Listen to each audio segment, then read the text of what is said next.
मी Shyam Thakur, ST news मराठीमध्ये तुमचे हार्दिक स्वागत। उंडणगाव येथे 250 गावरान कोंबड्या व 3 क्विंटल लसूण लंपास। अजिंठा पोलीस ठाण्यात घटनेची नोंद। सिल्लोड तालुक्यातील उंडणगाव शिवारात अज्ञात चोरट्यांनी एका शेतातील पोल्ट्री शेडची लोखंडी जाळी कापून तब्बल 250 गावरान कोंबड्या आणि 3 क्विंटल लसूण चोरून नेल्याची धक्कादायक घटना घडली आहे। या चोरीत सुमारे 3 लाख रुपयांचे नुकसान झाले असून अजिंठा पोलीस ठाण्यात गुन्हा दाखल करण्यात आला आहे।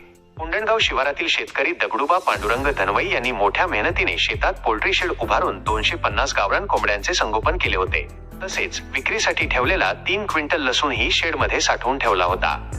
शुक्रवारी मध्यरात्री अज्ञात चोरट्यांनी पोल्ट्री शेडची लोखंडी जाळी कापून आत प्रवेश केला आणि 250 गावरान कोंबड्या तसेच 3 क्विंटल लसूण असा सुमारे 3 लाख रुपयांचा ऐवज लंपास केला। शनिवारी सकाळी शेतात आल्यानंतर शेडची जाळी कापलेली आणि कोंबड्यांचा मागमूस नसल्याचे पाहून शेतकऱ्यांना मोठा धक्का बसला। या प्रकरणी अजिंठा पोलीस ठाण्यात तक्रार दाखल करण्यात आली असून पोलिसांनी अज्ञात चोरट्यांविरुद्ध गुन्हा नोंदवून पुढील तपास सुरू केला आहे।